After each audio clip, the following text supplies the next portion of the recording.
40 minute നമ്മെ അഭിസംബോധന ചെയ്ത് മജീദ് മദനി സംസാരിക്കുന്നതാണ്.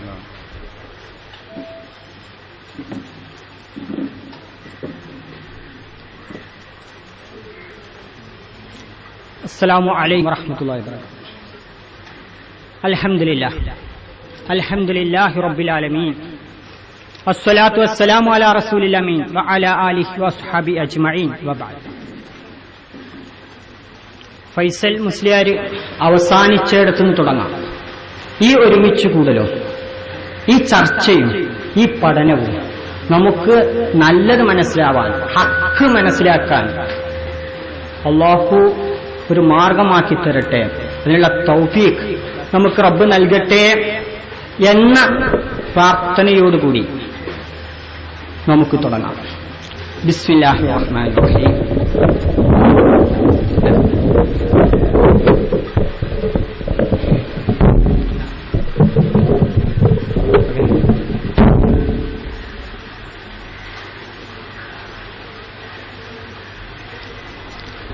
നാല് വിഷയങ്ങളെ കേന്ദ്രീകരിച്ചാണ് നമ്മുടെ ചർച്ച നടക്കുന്നത്. ഒന്ന്, വാദമായി ഞങ്ങൾ എഴുതിയത് ഞങ്ങളുടെ വിശ്വാസം, ഞങ്ങൾ വിശ്വസിക്കുന്ന കാര്യം മുഹമ്മദ് നബി സല്ലല്ലാഹു അലൈഹി വസല്ലമക്ക് സിഹ്ർ ഫലിച്ചിട്ടില്ല, മാരണമേറ്റിട്ടില്ല. സനദിൽ ദുഅഫില്ലാത്ത, ആരോപണ വിധേയരായ വ്യക്തികളില്ലാത്തൊരു സനദിലൂടെയോ വൈരുദ്ധ്യങ്ങളില്ലാത്തൊരു മത്തിനിലൂടെയോ മുഹമ്മദ് നബി സല്ലല്ലാഹു അലൈഹി വസല്ലമക്ക് സിഹ്ർ ഫലിച്ചു എന്ന് സ്ഥാപിക്കാൻ ലോകത്ത് ഒരു പണ്ഡിതനും സാധിച്ചിട്ടില്ല, ഒരാളോട് പറഞ്ഞിട്ടില്ല. ഈ ഹദീസ്, ഇതിന്റെ സനദും മത്തിനും ഒക്കെ ക്ലിയർ ആണ്. നബി സല്ലല്ലാഹു അലൈഹി വസല്ലം സിഹ്ർ ഫലിച്ചിട്ടുണ്ട്, ഇത് വിശ്വസിച്ചേ പറ്റൂ, ഇത് വിശ്വസിക്കുന്നത് ഖുർആനെതിരാണ്. ഈ രൂപത്തിൽ ഞങ്ങൾ വിശ്വസിക്കുന്നില്ല. ഞങ്ങളുടെ വിശ്വാസം, ഞങ്ങളുടെ പ്രവാചകൻ മുഹമ്മദ് നബി സല്ലല്ലാഹു അലൈഹി വസല്ലം ജീവിതത്തിൽ ഒരു സെക്കൻഡ് പോലും, അല്ല ഒരു സെക്കൻഡിനെ ന്യൂട്രോ മൈക്രോ എത്ര തിരിച്ചാലും വേണ്ടില്ല, അത്ര ടൈം പോലും മാരണമേറ്റവനല്ല. ഈ പറയുന്നതിന് ഖുർആനിൽ നിന്ന് 5 ആയത്തുകളാണ് ഞങ്ങൾക്ക് ഓതാനുള്ളത്. ഇൻഷാ അല്ലാഹ് അതിന് ചോദ്യങ്ങളും കാര്യങ്ങളും തുടർന്ന് വരികയും ചെയ്യും. മറ്റുള്ള ഹദീസുകൾ വരും. ഇനി മറ്റൊരു വാദം ഉണ്ടായിരുന്നു, കണ്ണേറ് തട്ടി നമുക്ക് ആൾനാശം സംഭവിക്കും, സാമ്പത്തിക നഷ്ടം സംഭവിക്കും എന്നൊക്കെയുള്ള അന്ധവിശ്വാസമാണ്. ഇതാണ് ഞങ്ങളുടെ വാദം. നമുക്ക് ആൾനാശം ഉണ്ടാവുന്നെങ്കിൽ, നമുക്ക് സാമ്പത്തിക നഷ്ടം സംഭവിക്കുന്നുണ്ടെങ്കിൽ ഞങ്ങൾ മനസ്സിലാക്കുന്നു സൂറത്ത് ബഖറയിലെ 155-ാമത്തെ ആയത്ത് പ്രകാരം അതെല്ലാം അള്ളാഹുവിന്റെ പരീക്ഷണങ്ങളാണ്. നിങ്ങളെ നാം പരീക്ഷിക്കുക തന്നെ ചെയ്യുമെന്നാണ് റബ്ബ്. വിശദീകരണങ്ങൾ തുടർന്നു വരും. അപ്പോൾ പിന്നീട് ഞങ്ങൾ പറഞ്ഞത്, ജിന്ന്, അള്ളാന്റെ സൃഷ്ടികളായ ജിന്നുകൾ, മലക്കുകൾ, അവരോട് എന്ത് ചോദിച്ചാലും അത് പ്രാർത്ഥനയാണ്, അത് ശിർക്കാണ്. ഇതായിരുന്നു ഞങ്ങളുടെ മൂന്നാമത്തെ വാദം. 4, അല്ലാഹു സ്വർഗത്തിൽ നിന്ന് ആട്ടിപ്പുറത്താക്കിയ ഇബ്ലീസിനോ ശൈത്താൻ അവനോ അവന്റെ അനുയായികളിൽപ്പെട്ട ആർക്കെങ്കിലും മനുഷ്യവർഗത്തിൽപ്പെട്ട ഒരാളെയും ശാരീരികമായിട്ട് ഉപദ്രവിക്കാനോ അവനെ ഭ്രാന്ത് പിടിപ്പിക്കാനോ അവനെ അപസ്മാരം പിടിപ്പിക്കാനോ അല്ല അവനുമായി മൽപ്പിടുത്തം നടത്താനോ അവന്റെ എന്തെങ്കിലും തട്ടി കവർന്നു കൊണ്ടുപോകുവാനോ സാധിക്കില്ല. ഖുർആനിൽ നിന്നും ആയത്ത് മുഖേനയാണ് ഞങ്ങൾ ഈ കാര്യങ്ങൾ പറയാൻ പോകുന്നത്. പിന്നീട് ഈ വിഷയത്തിലെല്ലാം ഹദീസ്, ഈ പറഞ്ഞ 4 വിഷയത്തിലും ധാരാളം ഹദീസുകൾ വന്നിട്ടില്ലേ? അത് ബുഖാരിയിലില്ലേ, മുസ്ലിമിലില്ലേ, മറ്റു ഹദീസ് ഗ്രന്ഥങ്ങളിലില്ലേ എന്ന് ചോദിച്ചാൽ ഉണ്ട്. ഒന്നല്ല, ഓരോ വിഷയത്തിലും ചുരുങ്ങിയത് 10 ഹദീസുകളാണ് ഞങ്ങൾ ഉദ്ധരിക്കുന്നത്. കണ്ണേർ വിഷയത്തിൽ വന്ന 10 ഹദീസ്, ശൈത്താൻ അസുഖമുണ്ടാക്കുമെന്ന് പറയുന്ന 10 ഹദീസ്, നമുക്ക് അള്ളാന്റെ സൃഷ്ടികളല്ലാത്തവരെ വിളിക്കാൻ പറ്റുമെന്നുള്ളത് ഹദീസിൽ കണ്ടിട്ടില്ല, അതുകൊണ്ട് അതിന് ഹദീസ് ഉദ്ധരിക്കാൻ വയ്യ, ഒന്നേ ഉള്ളൂ.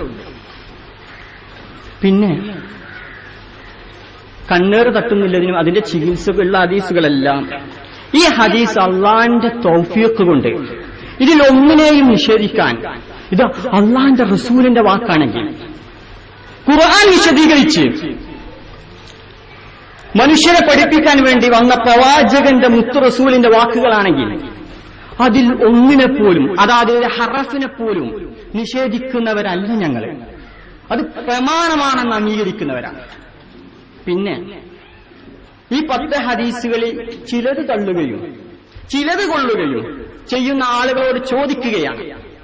ഇവിടെ ചോദ്യങ്ങളുണ്ട്. ചോദിക്കുകയാണ്, നിങ്ങൾ എന്താ ചില ഹദീസുകൾ തള്ളുന്നത്, ചിലതെന്താ എടുക്കാത്തത്? കണ്ണേറിന്റെ വിഷയത്തിൽ ഇന്ന ഹദീസ് നിങ്ങൾ എന്തുകൊണ്ട് സ്വീകരിക്കുന്നു, ഇന്ന ഹദീസ് നിങ്ങൾ എന്തുകൊണ്ട് സ്വീകാര്യമല്ല? നിങ്ങളുടെ ഹദീസ് തള്ളാൻ എന്ത് മാനദണ്ഡമാണോ ഉപയോഗിച്ചത് അതേ ഹദീസ് വെച്ച് ഞങ്ങൾ വലിച്ചെറിയുന്നില്ല. ഞങ്ങളുടെ വിശ്വാസത്തിന്, വിശുദ്ധ ഖുർആന്റെ അധ്യാപനത്തിനെതിരായ സാധനങ്ങൾ തൽക്കാലം മാറ്റിവെക്കുന്നു. ഇത് എന്നും പണ്ഡിതന്മാർ ചെയ്തിട്ടുള്ളതാണ്. ഇതായിരിക്കും ഞങ്ങളുടെ ഈ വിശ്വാസത്തിലുള്ള ശൈലി. ഇത് ഞങ്ങളുടെ തെളിവെന്താണ്? ലോകത്തേതെങ്കിലും പണ്ഡിതന്മാർ പറഞ്ഞിട്ടുണ്ടോ എന്ന് നോക്കി പോകുന്നില്ല. ഉദാഹരണത്തിന്, ഒറ്റപ്പെട്ടൊരു സ്ഥലത്ത് ചെന്ന, വിജനമായ മനുഷ്യനേ ഇല്ലാത്തൊരു സ്ഥലത്ത് ചെന്ന വ്യക്തി തന്റെ വാഹനം നഷ്ടപ്പെടുന്നു. യാ ഇബാദല്ലാഹ്, സഹായിക്കണേ എന്ന് പറഞ്ഞാൽ ശിർക്കാണോ അല്ലേ എന്നുള്ള ഇവിടുത്തെ ഭയങ്കര ചർച്ചയാണ്. ശിർക്കാണെന്ന് പറഞ്ഞു, അല്ല ഹറാമാണ്, അല്ല വസീലത്ത് ശിർക്കാണ്. നമ്മൾ ചോദിക്കുന്നത്, ഏതൊക്കെ പണ്ഡിതന്മാർ ഇതിന് പറഞ്ഞിട്ടുണ്ട് എന്ന്. ഷിർക്കാണെങ്കിൽ ഏതൊക്കെ പണ്ഡിതന്മാർ ഷിർക്കാന്ന് പറഞ്ഞിട്ടുണ്ട്? അപ്പൊ പണ്ഡിതന്മാരെ ലിസ്റ്റ് ഇങ്ങനെ കിട്ടിയിട്ടേ ഞങ്ങൾ അംഗീകരിക്കുള്ളൂ. ആ പണ്ഡിതന്മാരെ ലിസ്റ്റ് ഇങ്ങോട്ട് കൊണ്ടായി എന്ന് പറയുന്ന ശൈലി ഞങ്ങൾക്കില്ല. ഉദാഹരണത്തിന് ഈ ഹദീസ് തന്നെ മനസ്സിലാക്കുക. ഈ ഹദീസ് തന്നെ ഏത്? വിജനമായ സ്ഥലത്ത് ഒറ്റപ്പെടുന്ന ആളെ അള്ളാന്റെ സൃഷ്ടികളായ ജിന്നിനെ മലക്കിനെ ഉദ്ദേശിച്ചുകൊണ്ട് തന്നെ വിളിച്ചാൽ അത് ഷിർക്കല്ലാന്ന് ആരൊക്കെ പറഞ്ഞ കുറെ ആളുകൾ പറഞ്ഞിട്ടുണ്ടാവും. ഷിർക്കാണ് ആരാ പറഞ്ഞത്? ആരും കാണൂല എന്ന് വിചാരിച്ച് അങ്ങനെയാണ് സത്യമെന്നെങ്കിൽ ഞങ്ങളതിന്റെ പിറകെ പോകില്ല. ഞങ്ങൾക്കൊരു ശൈലിയുണ്ട് വിഷയം. ഞങ്ങൾക്കൊരു ശൈലിയുണ്ട്. ആ ശൈലി വിശുദ്ധ ഖുർആനിന് എതിരായിക്കൊണ്ട് ഒരു ഹദീസ് വന്നാൽ, ഒന്നല്ല ഹദീസുകളിൽ അഭിപ്രായ വ്യത്യാസമോ സംശയമോ വന്നാൽ ഈ വിഷയത്തിൽ ഖുർആൻ എന്തു പറയും, കണ്ണേറിന്റെ വിഷയത്തിൽ ഖുർആൻ എന്തു പറയും, അള്ളാന്റെ സൃഷ്ടികളല്ലാത്ത അള്ളാന്റെ സൃഷ്ടികളായ ജിന്ന് മലക്ക് പോലുള്ള ആളുകളുമായി സഹായം തേടുകയും ഇടപെടുകയും ചെയ്യുന്ന വിഷയത്തിൽ ഖുർആൻ എന്തു പറയും? കണ്ണ് നബി സല്ലല്ലാഹു അലൈഹി വസല്ലമക്ക് സിഹിർ വലിച്ചു എന്നുള്ള വിഷയത്തിൽ ഖുർആനിൽ എന്തുണ്ട് എന്ന് നോക്കി ഈ കാണുന്ന 10-15 ഹദീസുകളുടെ കൂമ്പാരത്തിൽ കടന്ന് വട്ടം കറങ്ങുന്നതിന് പകരം ഖുർആനിലേക്ക് മടങ്ങും. ഇതാണ് സലഫുകളുടെ മാർഗം. എന്നും സലഫുകൾ അനുവർത്തിച്ചു വന്ന ഉദാഹരണങ്ങൾ പറയാം. 1-2 ഉദാഹരണങ്ങൾ പറയാം. അംഗീകരിക്കാൻ പറ്റുമെങ്കിൽ അംഗീകരിക്കുക. മരിച്ച ആളുകൾ കേൾക്കുമോ? നബി സല്ലല്ലാഹു അലൈഹി വസല്ലമയുടെ വഫാത്തിന് ശേഷം സ്വഹാബത്തിനുണ്ടായ ഒരു അഭിപ്രായ വ്യത്യാസമായിരുന്നു. മരിച്ച ആളുകൾക്ക് കേൾക്കാൻ പറ്റോ ഇല്ലേ?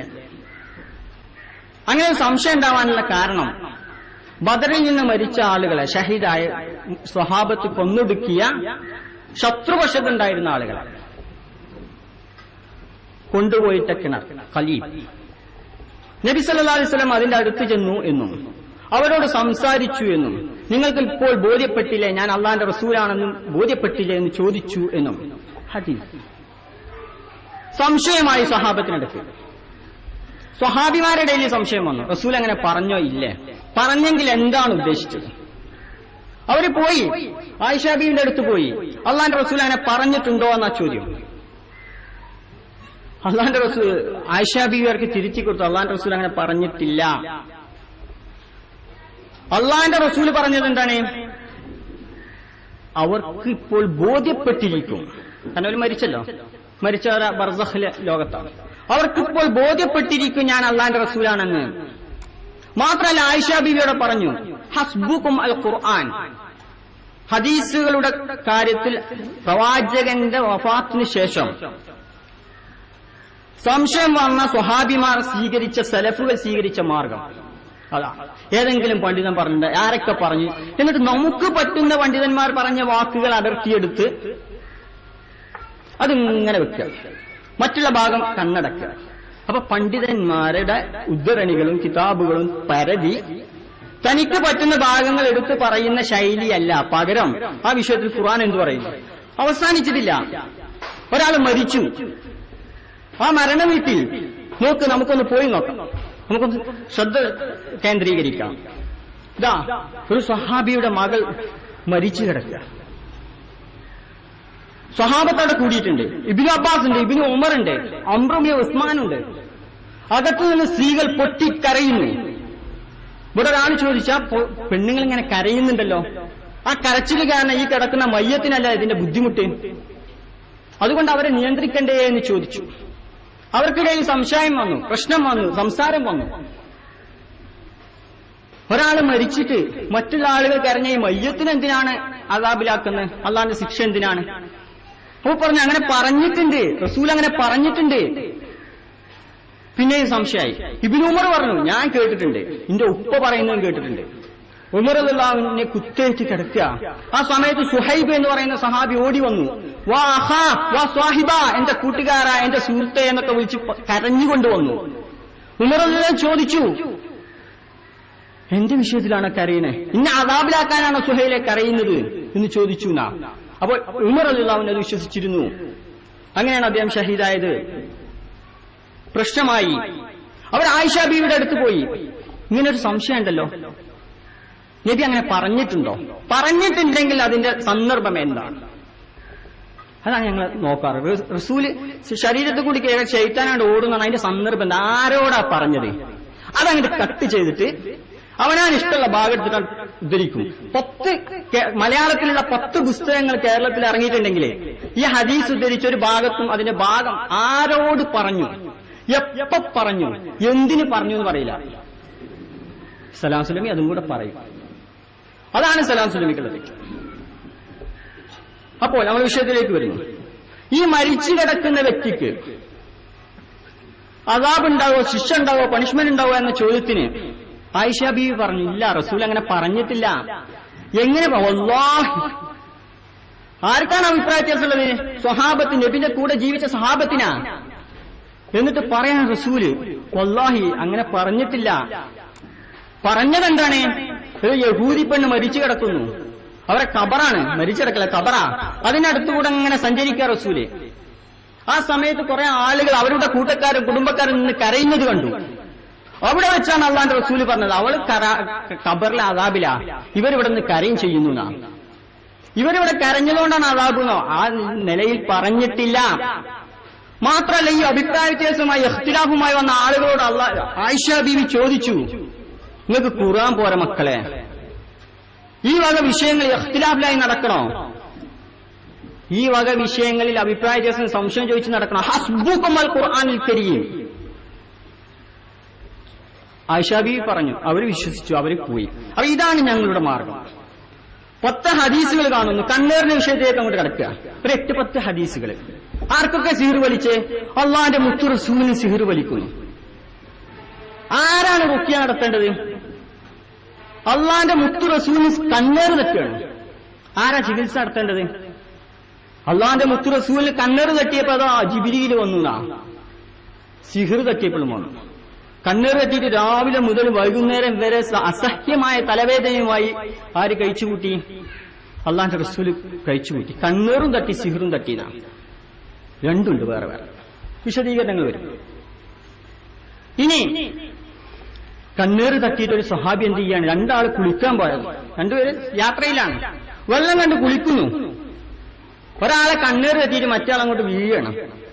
ഇത്രേ ഉള്ളൂ. ഷർട്ട് അയച്ചപ്പോ, ജുബ്ബ അയച്ചപ്പോ ശരീരം കണ്ടപ്പോ ഒന്ന് പറഞ്ഞു പോയി, ഇത് എന്താണ് റബ്ബേ, ഇതെന്ത് ശരീരം, ഇങ്ങനത്തെ ഒരു തൊലി ഞാൻ മുമ്പ് കണ്ടിട്ടില്ലല്ലോ എന്ന് പറഞ്ഞപ്പോ അയാൾ വീണുന്നാ. ഓട്ടെ, അയാളെ ചികിത്സിച്ചതും റസൂലിന്റെ സന്നിധിയിൽ. ആ ആരെ കണ്ണാണോ തട്ടിയത് അതേ കൊണ്ടുപോയി നന്നായി കുളിപ്പിച്ച് അദ്ദേഹത്തിന്റെ ദാഖിലൽ ഇസാർ, അരയുടുപ്പിന്റെ ആന്തരിക ഭാഗം കൂടെ കഴുകിയിട്ട് ആ വെള്ളം കൊണ്ട് ഇയാളെ കുളിപ്പിച്ചു. സ്വീകരിക്കും നിങ്ങൾ ഹദീസ്? കൂനുണ്ടല്ലോ, നമ്മുടെ നാട്ടിൽ കൂൻ ഉണ്ടാവാറുണ്ടല്ലോ, അതിനെക്കുറിച്ച് മദീനയിൽ ധാരാളം കൂനുണ്ടായി. സ്വഹാബത്ത് വന്ന അള്ളാന്റെ റസൂലിനോട് ചോദിച്ചു, എന്താണ് ഈ കൂന്, കഴിക്കാൻ പറ്റുമോ, തിന്നാൻ പറ്റുമോ? എന്ന് പറഞ്ഞു, പിന്നെ കൂന് നന്നായിട്ട് കഴിക്കാം, തിന്നാം. മാത്രല്ല അതിന്റെ നീരുണ്ടല്ലോ, കൂനിന്റെ നീരേ, അത് കണ്ണീറിന് ചികിത്സയാണെന്ന് പറഞ്ഞതാ. കണ്ണീറിന് ചികിത്സ. പിന്നെ കഴിഞ്ഞോ? ഇല്ല. ഒരു സഹോദരിയുടെ അല്ലെങ്കിൽ ജാരിയത്തിന്റെ മുഖത്ത് കുറച്ച് കറുത്ത പാടുകൾ, നമ്മൾ സാധാരണ കാണുന്ന കറുത്ത പാടുകൾ, അത് കാണുമ്പോ പറയാം അത് കണ്ണേറ് പറ്റിയതാണ്. ആരെ കണ്ണേറ്? അവിടെ അൽ ഐനല്ല, അന്നലിറ, ജിന്നിന്റെ കണ്ണേറ്. അപ്പൊ ജിന്നിന്റെ കണ്ണേറ് തെറ്റുക, മനുഷ്യന്മാരുടെ തെറ്റി, ജിൻ അന്നലിറ എന്നാണ് അവിടെ ഉള്ളത്. ജിന്നിന്റെ കണ്ണേറ് തെറ്റി. ഇനി ആ അത്തറുകളിൽ വരുന്നതാ ഉസ്മാനിലേക്ക് ചേർത്തിട്ടാ പറഞ്ഞത്. കുട്ടിണ്ടല്ലോ, കുട്ടിന്റെ കവിളൊന്നും ഇങ്ങനെ കറുപ്പിച്ചു കൊടുക്കാൻ, ദിക്കിനിന്റെ ഈ ഭാഗം ഇവിടെ മുസ്ലിങ്ങൾ ചെയ്യാറില്ല. കണ്ണേറേറ്റാക്കാൻ വേണ്ടി പിഞ്ചു കുട്ടിയുടെ ഇവിടെ ഇങ്ങനെ കറുത്ത പൊട്ടിടാറില്ല, വരക്കാറില്ല. ഹദീസിലാ, സനദും സാധനം തരാം. നിങ്ങൾ സ്വീകരിക്കുന്നോ? ഇതാണ് ചോദ്യം. നിങ്ങൾ എന്തുകൊണ്ട് ഈ വക ചില ഹദീസുകൾ സ്വീകരിക്കുന്നില്ല? ഈ വിധത്തിൽ നിങ്ങളുടെ മാർഗം എന്താണ്? പണ്ഡിതന്മാരത് സ്വീകരിക്കാൻ പറ്റൂല എന്ന് പറഞ്ഞതുകൊണ്ട് സ്വീകരിക്കുകയാണോ, അതോ ഖുർആൻ യോജിക്കാത്തത് കൊണ്ടാണോ? ഞങ്ങളത് എതിർക്കാത്തത് ഈ വക വിഷയങ്ങളുടെ കൂമ്പാരങ്ങൾ കാണുമ്പോൾ മുമ്പ് സ്വഹാബത്തിന് അഭിപ്രായ വ്യത്യാസം ഉണ്ടായതുപോലെ എന്താണ് റസൂൽ ഉദ്ദേശിച്ചത്, അല്ലെങ്കിൽ എന്താണ് ഈ പറഞ്ഞത്? ഏതെങ്കിലും പണ്ഡിതന്മാർ ഇത് സാധാരണമായ ചില പ്രതിഭാസങ്ങളാണ് എന്ന് പറഞ്ഞിട്ടുണ്ടോ? ഖുർആൻ ഈ വക വിഷയങ്ങളിൽ എന്താണ് നിലപാട് എന്ന് നോക്കും. ഖുർആനിൽ നോക്കുമ്പോൾ അള്ളാഹ് പറയാം, ഞാൻ നിങ്ങളെ പരീക്ഷിക്കുക തന്നെ ചെയ്യും. നിങ്ങളുടെ മാലിലും മുതലിലും നിങ്ങളുടെ സമ്പത്തിലും നിങ്ങളുടെ ശരീരത്തിലും നിങ്ങളുടെ ആയുസ്സിനും ആരോഗ്യത്തിനും ഒക്കെ എന്റെ പരീക്ഷണം ഉണ്ടാവുന്ന. അതുകൊണ്ട് എന്താ ചെയ്യേണ്ടത്? കുളിപ്പിക്കല്ല, അടിവസ്ത്രത്തിൽ കഴുകാനല്ല പറഞ്ഞത്. സ്വാബിരീൻ, ക്ഷമിക്കാൻ അള്ളാഹുവിന്റെ പരീക്ഷണം. ഇനി നമുക്കൊന്നിങ്ങനെ പോവാം. വിശുദ്ധ ഖുർആനിലെ അൻആമിലെ 100-ാമത്തെ ആയത്ത് നോക്കൂ. മുശ്രിക്കുകളെ പറ്റി പറയാണ്. വജഅലൂ ലില്ലാഹി ശുറകാഅൽ ജിന്ന, അള്ളാഹ് സൃഷ്ടിച്ച ജിന്നുകളെ ഇവരെല്ലാവരും കൂടെ കൂടിയിട്ട് അള്ളാഹിന്റെ ശരീക്കാക്കിയതാണ്. ശുറകാ അൽ ജിന്ന ആര്? മക്കയിലുണ്ടായിരുന്ന മുശ്രിക്കുകൾ. എങ്ങനെ ശരീക്കാക്കിയത്? മേലെ അറാഫിലെ 195-ാമത്തെ ആയത്താണ്. മുഹമ്മദ് നബി സല്ലല്ലാഹു അലൈഹി വസല്ലം കൊണ്ട് വിളിച്ചു ചോദിക്കുന്നതാ, ആളുകളോട് ചോദിക്കാൻ വേണ്ടി പറയുന്ന. അലഹും അർജുലും യംശൂന ബിഹ, ബിംബങ്ങൾ, അവർ മുന്നിൽ കാണുന്ന ബിംബങ്ങൾ, അവർ ആരാധിക്കുന്ന ബിംബങ്ങൾ ഒന്ന് നോക്കി, അവർക്ക് നടക്കാൻ പറ്റിയ കൈകാലുകളുണ്ടോ? മാത്രല്ല, അം ലഹും ഐദി യബ്തിശൂന ബിഹ അം ലഹും അയ്യുനും യുബ്സിറൂന ബിഹ അം ലഹും ആദാനും യസ്മഊന ബിഹ. നിങ്ങൾ ആരാധിക്കുന്ന ബിംബങ്ങൾ അവസ്ഥ ഒന്ന് നോക്കേ. കാണാൻ പറ്റിയ കണ്ണുണ്ടോ? കേൾക്കാൻ പറ്റിയ ചെവിയുണ്ടോ? നടക്കാൻ പറ്റിയ കാലുണ്ടോ? കൈകളുണ്ടോ എന്നൊക്കെ എന്നിട്ട് നോക്കൂ. അള്ളാന്റെ റസൂലിനോട് പറയാൻ പറയാം, വഖുൽ, അതായത് വഖുൽ യാ മുഹമ്മദ്, മുഹമ്മദ് നബിയെ പറയുക. എന്താണ് പറയേണ്ടത്? ദുഊ ശുറകാഅക്കും, മക്ക മുശ്രിക്കുകളെ, എന്നും ദീനിന്റെയും ഇസ്ലാമിന്റെ ഒക്കെ ശത്രുക്കളായിട്ടുള്ള മുശ്രിക്കുകളെ ദുഊ, നിങ്ങൾ വിളിച്ചോ. ശുറകാഅക്കും, ജിന്നായാലും വേണ്ടില്ല, മലക്കായാലും വേണ്ടില്ല, നിങ്ങൾ ആരൊക്കെയാണോ, ഈ ബിംബങ്ങളായാലും വേണ്ടില്ല, ആരൊക്കെയാണോ നിങ്ങൾ എന്ത് ചെയ്യുന്നത്? അള്ളാഹ്ക്ക് ശരീക്കാക്കിയിട്ടില്ല, പങ്കാളിയാക്കി, ഓലെല്ലാരെയും വിളിച്ചോനാ. സുമ്മാ കീദൂൻ, എന്നെ വകവരുത്താൻ പറ്റുമെങ്കിൽ നിങ്ങളത് ചെയ്തോ. എന്നെ വകവരുത്താൻ പറ്റുമെങ്കിൽ ചെയ്തോനാ. ഫലാ തുന്നിറൂൻ, ഞാനത് മുഖവിലക്കെടുക്കുന്നില്ല, ഒട്ടും താമസിക്കേണ്ട, പെട്ടെന്ന് ചെയ്താൽ മുഖവിലക്കെടുക്കുന്നില്ല. ഈ ഒരു വെല്ലുവിളി നിലനിൽക്കെ അള്ളാന്റെ റസൂലിന് സിഹിർ വലിക്കാം. നമ്മുടെ വിഷയത്തിലേക്ക് തന്നെ വരിക. അപ്പൊ ശുറക്കാ എന്ന് പറഞ്ഞാൽ അതിൽ ജിന്ന് വരും. ഇനി അള്ളാന്റെ റസൂല് തന്റെ അടുത്ത് വന്നൊരു സഹാബിക്ക് ആരാണ് അള്ളാഹ് എന്ന് പറഞ്ഞു കൊടുത്തു. പടച്ച റബ്ബ ആരാണെന്ന് പറഞ്ഞു കൊടുത്തു. ആരാണ് പടച്ച റബ്ബ്? 3 കാര്യങ്ങൾ പറഞ്ഞു കൊടുത്തു അദ്ദേഹത്തിന്. എന്റെ റബ്ബ്, അഥവാ നിന്റെ റബ്ബ്, എന്നെ ഇങ്ങോട്ട് അയച്ച റബ്ബ് അള്ളാന്റെ റസൂലാണ് പറഞ്ഞു കൊടുക്കുന്നത്. പഠിപ്പിച്ചു കൊടുക്കുകയാണ്, എന്നെ അങ്ങോട്ട് അയച്ച റബ്ബ് ആരാണ്? അവൻ നിനക്ക് വല്ല ദുരിതവും ബാധിച്ചാൽ അത് നീക്കിത്തരുന്നവനാണ്. ഒന്ന്, വല്ല ദുരിതവും ബാധിച്ചാൽ അത് നീക്കിത്തരും. 2, നിങ്ങൾക്ക് വല്ല കാലവിപത്തും വരൾച്ച ഉണ്ടായി വർഷങ്ങളോളം നീണ്ടു നിൽക്കുന്ന, പിന്നെ മഴ ഇറക്കി തന്ന് കൃഷിയും സാധനങ്ങളൊക്കെ ഇറക്കാൻ പറ്റുന്നവൻ ആരാണോ അവനാണ് എന്റെ റബ്ബ്. 3ാമത് പറഞ്ഞ വാക്കുകൾ നിങ്ങളൊന്ന് ശ്രദ്ധിച്ച് കേൾക്കുക. 3ാമത് പറഞ്ഞു എന്റെ റബ്ബ് ആരാണെന്നറിയോ? നീ ഒരു ഒറ്റപ്പെട്ട സ്ഥലത്താണ്. ഒറ്റപ്പെട്ടല്ല, കഫ്റാ എന്നാണ്. നീ ഒരു വിജനമായ മനുഷ്യനില്ലാത്ത സ്ഥലത്താണ്. ആളുകൾ അവിടെ അല്ല, മരുഭൂമിയിലാണ്. നിന്റെ റാഹിലത്ത് നഷ്ടപ്പെട്ടു. നിന്റെ വാഹനം നഷ്ടപ്പെട്ടു. അനക്കത് തിരിച്ചു തരാൻ ആർക്കെങ്കിലും ശക്തിയുണ്ടെങ്കിൽ അത് എന്നെ ഇങ്ങോട്ട് അയച്ച റബ്ബാണ്. 3 ഗുണങ്ങളാണ് പഠിപ്പിച്ചത്. ഹദീസ് കെട്ടിച്ചമച്ചുണ്ടാക്കിയവൻ ചെയ്ത പണി എന്താ? അള്ളാന്റെ റസൂല് അള്ളാന്റെ സിഫത്ത് എന്നുള്ള നിലക്ക് ലോകത്തിനെ പഠിപ്പിച്ച കാര്യ ചോദ്യം ചെയ്തത്. നിങ്ങൾ വാഹനം നഷ്ടപ്പെട്ടോ, നിങ്ങൾ വിളിച്ചോന്നാ യാ ഇബാദല്ലാഹ് അഈനൂനി അഈസൂനി എന്ന് വിളിച്ചോന്നാ കെട്ടിച്ചമച്ചവനുണ്ടാക്കിയത്. മനസ്സിലാക്കണം, അള്ളാന്റെ റസൂല് 3 കാര്യങ്ങളാണ് തന്റെ റബ്ബാരാന്ന് പറഞ്ഞ് മനസ്സിലാക്കി കൊടുത്തത്. ആരാണ് എന്റെ റബ്ബ്? നിങ്ങൾക്ക് വല്ല ദുരിതവും ബാധിച്ചാൽ അത് നീക്കി തരുന്നവൻ. ജിന്നിന് പറ്റുമോ? മലക്കിന് പറ്റുമോ? ആർക്കെങ്കിലും പറ്റുമോ? ഇതാ നിനക്ക് ഒരു വർഷം നീണ്ടു നിൽക്കുന്ന വരൾച്ചയുണ്ടായി, ക്ഷാമുണ്ടായി. അതിനുശേഷം നിനക്കൊരു മഹ്റജ്, ഒരു വെള്ളം നൽകി, വഴം നൽകി നിന്റെ സസ്യം മുളക്കണം. ആർക്കാ സാധിക്കുക? എന്റെ റബ്ബിന്. ഈ അറബിക്ക് മനസ്സിലാകുന്ന കാര്യങ്ങളാണ് അവരോട് പറയേണ്ടത്. അതുകൊണ്ടാണ് വിജനമായൊരു സ്ഥലം, ഒരു ഫലാത്ത്, ഒരു ഖഫ്റ. അവിടെ നീ ഒറ്റപ്പെട്ടുപോയി. നിന്റെ റാഹിലത്ത് വാഹനം നഷ്ടപ്പെട്ടു. അത് കൊണ്ടുവന്നു തരാൻ സാധിക്കുന്ന ഒരേ ഒരു ശക്തിയേ ഉള്ളൂ. അവനാരാ? നിന്റെ റബ്ബാണെന്നാണ്. എന്നിട്ട് പഠിപ്പിക്കുക. ഇതേ പോയിന്റ് എടുത്തിട്ട് ഹദീസ് കെട്ടിച്ചമച്ചവൻ എന്താ ചമച്ചേ? അള്ളാഹ്ക്ക് മരുഭൂമിയിൽ കുറെ ഇബാദുകളുണ്ട്, വിളിച്ചോ യാ ഇബാദല്ലാഹ് യഹ്ബിസൂ, തടഞ്ഞു വെച്ചോ എന്ന് പറഞ്ഞു. ഒരു മനുഷ്യൻ ഇവര് പറയുന്ന വിധത്തിൽ ഒരു ഭൂമിയിൽ നടക്കുന്ന കാര്യ, വാഹനം നഷ്ടപ്പെടുക, അത് തടഞ്ഞു വെക്കാൻ ജിന്നിന് സാധിക്കൂല എന്നില്ല, അല്ല ചർച്ച. ഒരു വാക്ക് യഹ്ബിസൂ, നിങ്ങൾ തടഞ്ഞു വെക്കും ജിന്നുകളെ മലക്കുകളെ എന്ന് പറഞ്ഞാൽ പച്ച ശിർക്കടോ, പച്ച ശിർക്ക്. അള്ളാന്റെ റസൂല് തന്റെ റബ്ബ് ആരാണ് പഠിപ്പിക്കുന്ന ഈ ഹദീസ് പഠിപ്പിച്ചത്. ആ ഹദീസിനെതിരല്ലേ എത്ര ആയത്തുകൾക്കെതിരെ. അങ്ങനെ വന്നൊരു ഹദീസ് പണ്ഡിതന്മാരെ ഇനി ശിർക്കുണ്ടെന്ന് പറഞ്ഞിട്ടില്ലാന്നാ. ഏത് പണ്ഡിതനാ പറഞ്ഞെന്നാ?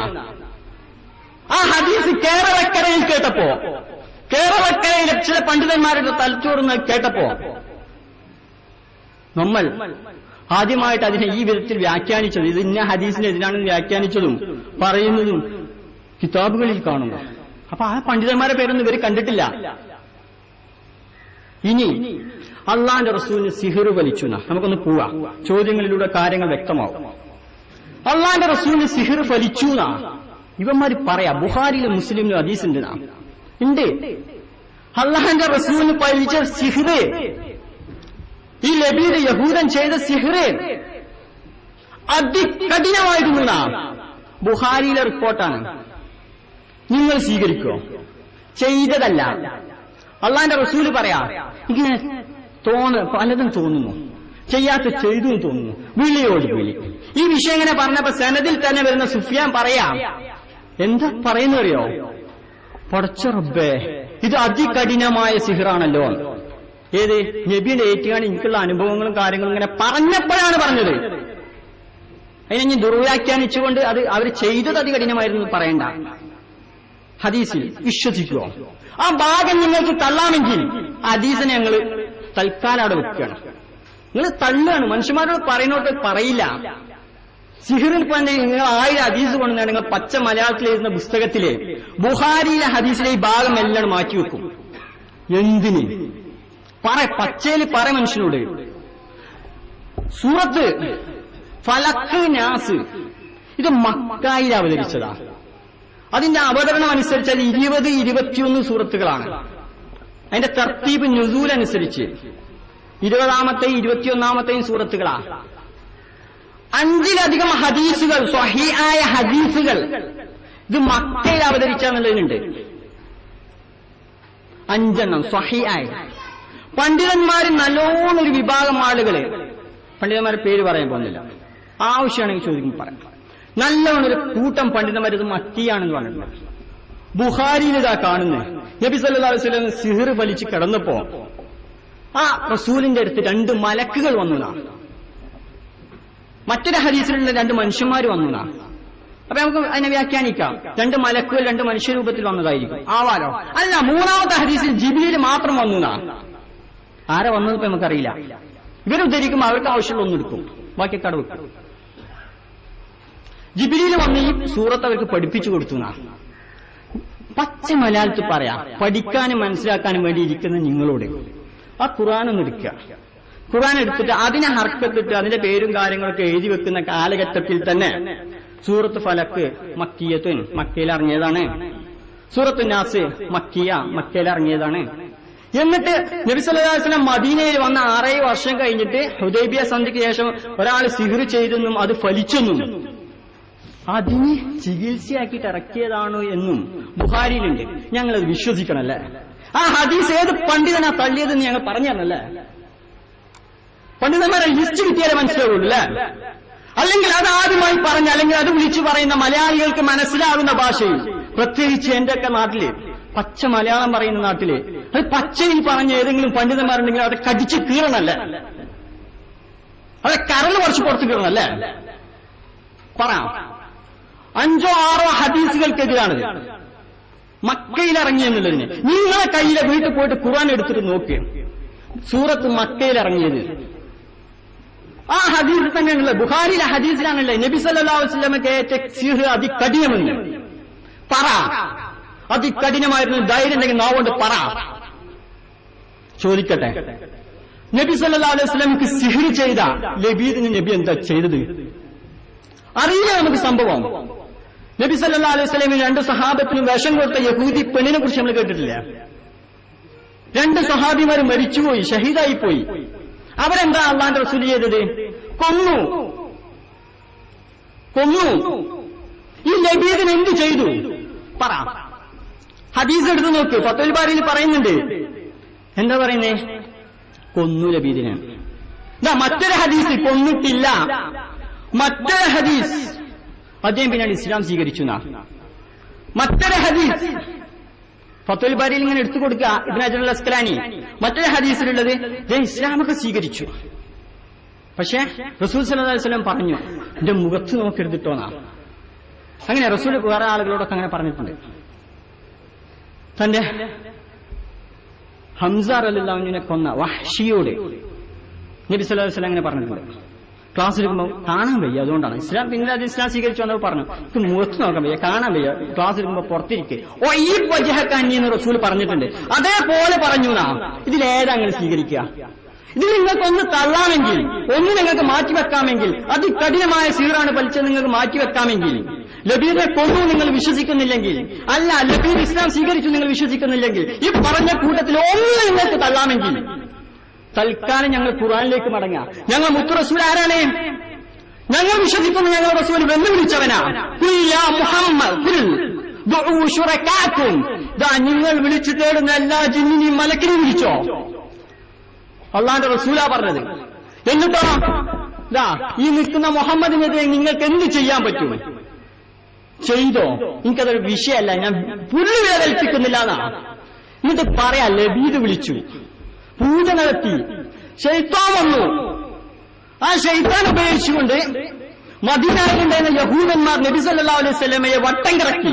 എത്ര ദിവസമോ? എത്ര ദിവസം? എത്ര മാസം? പറ. അഹമ്മദ് ധരിക്കുന്ന ഹദീസിൽ അതാ 6 മാസം എന്ന്. ഹദീസ് സ്വീകരിക്കേണ്ടത് ഞാൻ ഏതാ സ്വീകരിക്കേണ്ടത്? 6 മാസമെന്നോ? അല്ല മറ്റൊന്നുമില്ലതാ 40 ദിവസമെന്ന്. അപ്പതാ മറ്റൊരു പണ്ഡിതൻ പറയുന്നു നബിക്ക് ടോട്ടൽ 6 മാസം ഉണ്ടായി. ഇത് ഇന്നതാണ്, സിഹ്ർ ചെയ്തതാണ്, ലബീദ് ചെയ്തതാണെന്ന് പറഞ്ഞ് വഹ്യ് കിട്ടിയത് 40 ദിവസം. അഥവാ വഹ്യ് കിട്ടി ഈ കാര്യങ്ങളൊക്കെ അറിഞ്ഞ് ചികിത്സിച്ചിട്ട് 40 ദിവസം. ഞാനത് വിശ്വസിക്കണോ? ഞാനത് വിശ്വസിച്ചെങ്കിൽ ഹദീസ് നിഷേധിയോ? ഞാൻ ഖുർആനിലേക്ക് മടങ്ങുകയാണ്.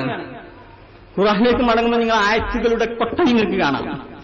എത്ര സൂറത്താ വേണ്ടത്? എത്ര ആയത്താ വേണ്ടത്? അള്ളാന്റെ റസൂല് പറയുന്നു, അള്ളാന്റെ റസൂലല്ലേ വമാ അൻത ബിനിഅമതി റബ്ബിക ബിമജ്നൂൻ. അള്ളാഹ് പറയാം സൂറത്ത് ഖലമില്. സൂറത്ത് മക്കിയാണ്, രണ്ടാമതായിട്ട് ഇറങ്ങിയ ആയത്താ. എന്താ പറയണറിയോ? അള്ളാന്റെ വല്ലാത്തൊരു കാരുണ്യമാണ്, അള്ളാന്റെ വല്ലാത്തൊരു റഹ്മത്താണ് മുഹമ്മദേ, നിനക്കൊരു ഭ്രാന്തും പിടിക്കാത്തതാണ്, നിനക്ക് ജിന്നുബാധ ഏൽക്കാത്ത അള്ളാന്റെ റഹ്മത്താണ്, നിഅമത്താണ്. ഇതിന് വിശദീകരണം കൊടുത്ത പണ്ഡിതന്മാർ പറഞ്ഞു, ഒന്ന് ജസ്റ്റ് എടുത്ത് വായിച്ചു. എന്നോട് വായിക്കാൻ പറഞ്ഞല്ലോ, ഒന്ന് വായിക്കും. പച്ച മലയാളം കഴിഞ്ഞ അമാനിമൊലി കൊടുത്ത് വായിക്കും. മറ്റുള്ളവരെ വായിപ്പിക്കരുത് പ്ലീസ്. നമുക്ക് അത്രേ പറയാനുള്ളൂ. ഞങ്ങൾ വായിക്കുക, നിങ്ങൾ പഠിക്കുക, നമ്മൾ ബഹുമാനിക്കുന്ന. പറഞ്ഞു തുടങ്ങി, ഇവിടെ രണ്ട് വ്യക്തികൾ വന്നു, അവർ പറഞ്ഞു മാന്യമായിട്ട് സംസാരിക്കണം, കൃത്യമായിട്ട് പറയണം. ഇത് സംഘടനയല്ല, ആൾക്കാരെ കടിച്ചു കീറാനല്ല. വന്ന് കയറി മടവൂരികൾ, വന്ന് കയറി സലാം സുലമി. എവിടെ നിന്ന് പഠിച്ച സംസ്കാരം? വിഷയം മനസ്സിലാക്കുക, വിഷയം ചോദിക്കുക, വിഷയത്തിൽ നിൽക്കുക. ഞാൻ ബഹുമാനിക്കുന്ന എന്റെ പണ്ഡിതന്മാരെ കടിച്ചു കീറലല്ല, നിങ്ങൾ ബഹുമാനിക്കുന്ന പണ്ഡിതന്മാർ ഒരാളെ പഠിച്ചു കീറാനല്ല ഞാൻ വന്നത്. വിഷയങ്ങൾ പറയാൻ. ഇതൊക്കെ ആദ്യം പറയുമ്പോൾ നമ്മൾ വിഷയം പറയാനാണ്, മനസ്സിലാക്കാനാണ്, ഉഷാറാണ്, നല്ല കാര്യമൊക്കെ പറഞ്ഞിട്ട് പിന്നെ കയറിയിട്ട് ദുനിയാവിലുള്ള എല്ലാവരെയും കടിച്ചു കീറുകയാണ്. നമ്മൾ വിഷയത്തിലേക്ക് വരുന്നു. എന്താ പറഞ്ഞു വന്നത്? അള്ളാന്റെ നിഅമത്താണ് നാം. സൂറത്ത് ഖലമിൽ എത്ര മിനിറ്റ് ഉണ്ട്? എത്ര മിനിറ്റ് ഉണ്ട്?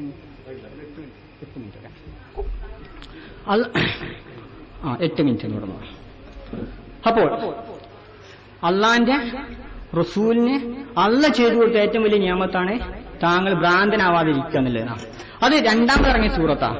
അതിന് ഖുർത്തുബി കൊടുത്ത, ബാക്കിയുള്ളവരൊക്കെ കൊടുത്ത തഫ്സീർ അനുസരിച്ച്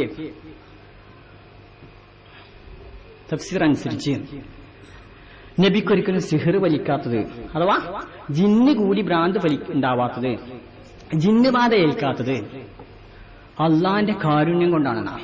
ഇത് പറയാൻ കാരണം എന്താണെന്ന് പറയുന്നുണ്ട്. അക്രമികളായ ആളുകൾ മക്കയിലുള്ളവർ പറഞ്ഞു നടന്നു, നീ മജ്നൂനാണ്. ഇതാ സ്വന്തം ഖുർത്തുബിಯನ್ನು എടുത്ത് വായിച്ചു നോക്ക്, സൂറത്തിന്റെ വിശദീകരണം എടുത്തിട്ട്. അതിൽ പറയാം നബിയെ കുറിച്ച് മജ്നൂനാണെന്ന് പറഞ്ഞു, നബിക്ക് മാരണേറ്റിട്ടുണ്ട് എന്ന് പറഞ്ഞു. നബി സല്ലല്ലാഹു അലൈഹി വസല്ലമക്ക് അദ്ദേഹം സാഹിറാണ്, മാരണക്കാരനാണ്. ഇതൊക്കെ പറഞ്ഞപ്പോ അള്ളാന്റെ റസൂല് അതിലൊന്നും പെട്ടുപോവണ്ട, എന്റെ റഹ്മത്താണ്, എന്റെ റഹ്മത്ത് കൊണ്ട്, എന്റെ നിഅമത്ത് കൊണ്ട് ഒരിക്കലും നിനക്ക് ജിന്ന് ബാധിച്ചിട്ടില്ല എന്നാ, ശൈത്താൻ ബാധ ഏറ്റിട്ടില്ല എന്നാ, ഭ്രാന്തനായിട്ടില്ല എന്നാ ആയത്ത്. പോരാ, വെല്ലുവിളിക്കുകയാണ്. നിങ്ങൾ എല്ലാരും കൂടി നിങ്ങളെ ജിന്നിനെയും ശൈത്താനും ഒക്കെ കൂട്ടി എനിക്കെതിരെ എന്താ ചെയ്യാൻ പറ്റുമോ? ചെയ്യും. എന്നിട്ട് ചെയ്തു ഫലിച്ചു. വിവരം വേണ്ടെന്ന് ഞാൻ ചോദിക്കൂല, നമ്മുടെ സംസ്കാരമല്ല. ഞങ്ങളുടെ നിലപാടനുസരിച്ച് നിങ്ങൾ ചോദ്യം ചെയ്തോ, എന്ത് കാരണത്താൽ നിങ്ങൾ ഈ ഹദീസിനെ എങ്ങനെ കാണുന്നു ചോദിച്ചോ, അത് ഓക്കെ. അതിന് സലഫുകളുടെ മാർഗം എന്താണ്? ഒരു വിഷയത്തിൽ അഭിപ്രായം അങ്ങോട്ട് പോകണം, അത് പറയും. നീ ആലോചിച്ചു നോക്കേ, കുഞ്ഞിത് പതിന് ലളിതമായ ലാംഗ്വേജിൽ നമുക്ക് പറഞ്ഞു തന്നു. ഇതാ ഒരാള് അലക്കിക്കൊണ്ടിരിക്കുകയാണ്, വീട്ടിലെ ചെറിയ കുട്ടി വീട്ടിൽ നിന്ന് പുറത്തിറങ്ങി, മുറ്റത്തേക്ക് ഇറങ്ങി, ഇഴഞ്ഞ് ആൾമറയില്ലാത്ത കിണറിന്റെ അടുത്തേക്ക് പോകുന്നു. നിങ്ങളുടെയൊക്കെ കയ്യിലിരിക്കുന്ന ഏതൊരു പിഞ്ചു കുട്ടി ആൾമറയില്ലാത്ത കിണറിന്റെ അടുത്തേക്ക് പോവുക. ആ കുട്ടിയുടെ തൊട്ടു മുകളിലുള്ള ജ്യേഷ്ഠൻ എന്ത് ചെയ്യുന്നുണ്ട്? അവിടെ ഇരുന്ന് പണിയെടുക്കുന്നുണ്ട്, അലക്കി എന്തോ ജോലി ചെയ്യുന്നു. ഇത് കാണാൻ ഉമ്മ ദൂരെന്ന്, കുട്ടി കിണറിന് നേരെ ഇങ്ങനെ പോകുന്നു. അപ്പൊ ഉമ്മ വിളിച്ചു, മുജീബേ, ജ്യേഷ്ഠന്റെ പേരാണ്, മുജീബേ എന്ന് വിളിച്ചു. എന്തിനാ? മുജീബ് കാണണം, പിടിക്കണം. ഇത് കേട്ട ആ വിളിയും സൗണ്ടും കേട്ട വീട്ടിലിരിക്കുന്ന ഉമ്മമാർക്ക് മനസ്സിലായി എന്തോ അപകടം സംഭവിച്ചു. റബ്ബേ, പടച്ച റബ്ബേ എന്ന് അവരും വിളിച്ചു. ഇനി ഞാൻ ചോദിക്കട്ടെ, കുഞ്ഞീദ് മദനി പറഞ്ഞ ആ വിഷയത്തിൽ ചെറിയൊരു ലാഫ, ഒരു കൂട്ടല്, ആ കൂട്ടത്തില് സലാം സുല്ലമിനെ കടിച്ചു കീറുന്ന, മടവൂരികൾ അധിക്ഷേപിക്കുന്ന ഒരു പുതിയ വിശ്വാസി, ഒരു പുതുവിശ്വാസിയുണ്ട്. ജിന്നൂരി ഞാൻ പറയില്ല, അഥവാ ജിന്നുകൾക്കും ഈ വക കാര്യങ്ങളൊക്കെ സഹായിക്കാൻ കഴിവുള്ള ഒരുത്തനുണ്ടെന്ന് വിശ്വസിക്കുന്ന ഒരാൾ അവിടെ ഉണ്ട്. അപ്പൊ അവിടെയുള്ള ജിന്നുകളെ, മലക്കുകളെ, കുട്ടിനെ കാത്തോളിട്ടോന്നും പറഞ്ഞു. ഇതിലേതാണ് പ്രാർത്ഥന? ഏതാണ് അനുവദനീയം? ഏതാണ് ശിർക്ക്, ഏതാ വസീല ശിർക്ക്, ഏതാണ് ഹറാമ്? ഒരു ഫലാത്തിൽ, ഒരു മരുഭൂമിയില് ആളില്ലാത്തവർക്ക് വാഹനം നഷ്ടപ്പെട്ടാല് അത് തിരിച്ചു തരാൻ പോലും ഒരു അപകടത്തിൽ അങ്ങനെ അള്ളാന്റെ റസൂൽ ഉപയോഗിച്ച ശൈലിയാണത്. അല്ലാതെ അപകടഘട്ടം ഉണ്ടാക്കിയതല്ല, സീൻ ഉണ്ടാക്കിയതല്ല, ആളുകൾക്ക് മനസ്സിലാകാൻ വേണ്ടി ഉപയോഗിച്ചതാണ്. അതെല്ലാം പറയുമ്പോ ഇവിടെ ജിന്നെ കാത്തോ എന്റെ കുട്ടീന്ന് അവിടുത്തെ പുതിയൊരു ജിന്നെ പറഞ്ഞു, അല്ലെങ്കിൽ ജിന്നിൽ വിശ്വസിക്കുന്ന ഈ വിഭാഗത്തിൽപ്പെട്ട ഒരാൾ പറഞ്ഞു. ശിർക്കാണോ? അല്ലേ? ഇനി അള്ളാന്റെ റസൂൽ ഇങ്ങനെ ഓരോന്ന് പറഞ്ഞു പോകും. ഓരോന്നും വിഷയങ്ങളോ ഹദീസിന്റെ അടിസ്ഥാനത്തിൽ, ആയത്തിന്റെ അടിസ്ഥാനത്തിൽ ഇവിടെ അങ്ങനെ ചർച്ച ചെയ്തിട്ട് പോവാം. ഇതാ പറയുന്നു, ഇബ്നു ഹജർ അൽ അസ്ഖലാനി പറയണേ, ലബീദിനെ കൊന്നോ ഇല്ലേ? കൊന്നില്ല. അതുപോലെ തന്നെ എത്ര കാലാണ് നബിക്ക്? 6 മാസമാണ്, 4 മാസം. ഇങ്ങനെയുള്ള വൈരുദ്ധ്യങ്ങളൊക്കെ ഇങ്ങനെ എടുത്തു വെച്ചപ്പോ എപ്പോഴാണ് ഈ മലക്ക് വന്ന്? രാത്രിയോ പകലോ? ഇതൊക്കെ ചർച്ച ചെയ്യുന്നിടത്ത് ഫതഹുൽ ബാരിയിൽ ഇബ്നു ഹജർ അൽ അസ്ഖലാനി പറയാം, ഇങ്ങനത്തെ ഒരു ഹദീസ് ബുഖാരിയില് വളരെ അപൂർവമാണ്. ഇങ്ങനത്തെ ഒരു ഹദീസ് ബുഖാരിയിൽ വളരെ അപൂർവമാണ്. എങ്ങനത്തെ?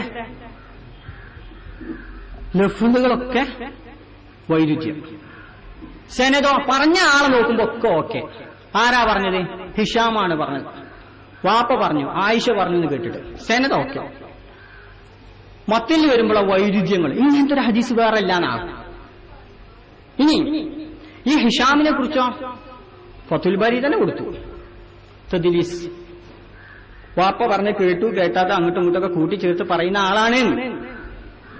ഇമാം ഷാഫി, ഇമാം മാലിക്കിൽ നിന്ന് ഹദീസ് എടുത്തില്ല എന്ന് മാത്രമല്ല, അദ്ദേഹം പറഞ്ഞു ഈ വ്യക്തിയുടെ ഹദീസ് സ്വീകരിക്കണ്ട. ഫതുൽ ബാരിയിൽ വായിക്കാൻ പറ്റും. അങ്ങനത്തെ ഒരു മനുഷ്യൻ പറഞ്ഞത് ഇത്രമാത്രം വൈരുദ്ധ്യമുള്ളത്, അപൂർവങ്ങളിൽ അപൂർവം എന്ന് പറഞ്ഞൊരു ഹദീസ് വെച്ചിട്ട് ഞങ്ങളെ റസൂലിന് സിഹിർ ഫലിച്ചില്ല എന്ന് പറഞ്ഞ വലിയ അപരാധമായിപ്പോയി. ഞങ്ങൾ ഹദീസ് നിഷേധികള്. ഇതിൽ നിന്ന് 10 ഹദീസ് ഓതുമ്പോ ഇതാ ബുഖാരിയിൽ മാത്രം 7 ഹദീസ്. അതിൽ നിന്ന് പലതും നിങ്ങൾക്ക് എടുക്കാൻ പറ്റുന്നതും പറ്റാത്തതുകൊണ്ട് നിങ്ങൾ എന്തുകൊണ്ട് മാറ്റിവെക്കുന്നു, എന്തുകൊണ്ട് മാറ്റിവെക്കുന്നു എന്നുള്ളതിനാണ് നിങ്ങൾ മറുപടി പറയേണ്ടത്. ഇനി അസുഖം ഉണ്ടാക്കണമെന്ന് ഷെയ്ത്താന്റെ അടുത്ത് പോയാൽ എന്തൊക്കെ നമുക്ക് പറയാം, ഇൻഷാ അല്ലാഹ് ചർച്ച ചെയ്യാം. മനുഷ്യനെ കൊല്ലുകയാണ്. ജിന്ന് അങ്ങനെ പാമ്പിന്റെ രൂപത്തിൽ വന്നിട്ട് പെണ്ണുങ്ങളെ കടപ്പറയിൽ കയറിയിട്ട് ഒരു യുവാവിനാണ് കൊല്ലുകയാണ്. പടച്ചുറപ്പെ വേറെ ഒരാളെടുത്ത് വന്നിട്ട് കാരൊക്കെ കട്ടുകൊണ്ടുപോവുക. ഇനി അതൊക്കെ സഹിക്കാം. ആയത്തിൽ കുറിച്ച് അള്ളാന്റെ റസൂലിന്റെ ആകെയിലുള്ള പണി എന്താണ്? ഖുർആൻ ഇറക്കിയ മനുഷ്യന്മാർക്ക് ഇറക്കി കൊടുത്ത ഖുർആൻ മനുഷ്യന്മാർക്ക് വിശദീകരിച്ചു കൊടുക്കല, അതിന്റെ നാനാവശവും പറഞ്ഞു കൊടുക്കല. ആയത്തിൽ കുറിച്ച് ഭാഗം ആരെ പഠിപ്പിച്ചു കൊടുക്കുന്നത്? ഇതാ അതിന് വരുന്ന ശൈത്താൻ. ഹദീസുകളിൽ കിടന്നിട്ട് നമ്മളിങ്ങനെ ആനന്റെ രൂപത്തിൽ വന്നതാണ്. ആന ഒരു ഷഖ്സാണ്, ഒരു വ്യക്തിയാണ്. ഖുർത്തുബിയിൽ, അങ്ങ് സ്വന്തം ഖുർത്തുബിയിൽ എന്തു പറയുന്നു? അലി റളിയല്ലാഹു അൻഹു പറയുന്നത്, നബി സല്ലല്ലാഹു അലൈഹി വസല്ലം ഒരു ദിവസം ഒരു വ്യക്തിനെ ഇങ്ങനെ ചീത്ത പറയാം മീൻസ് ശപിച്ചുകൊണ്ടിരിക്കുകയാണ്. ഞാൻ ചെന്നു, ഇതാരാന്ന് ചോദിച്ചു. കണ്ടാൽ ആകപ്പാട് ഒരു ആനന്റെ രൂപം. ഇത് പറഞ്ഞു, ഇതാണ് ശൈത്താനുർ റജീം. പറഞ്ഞ ശൈത്താനാണ് ഇവനാ. അലി റളിയല്ലാഹു അൻഹു ആകെ ദേഷ്യം പിടിച്ചു. ഇവനാ ശൈത്താൻ? അള്ളാന്റെ റസൂലിനെ ബുദ്ധിമുട്ടിച്ചുകൊണ്ടിരിക്കുക.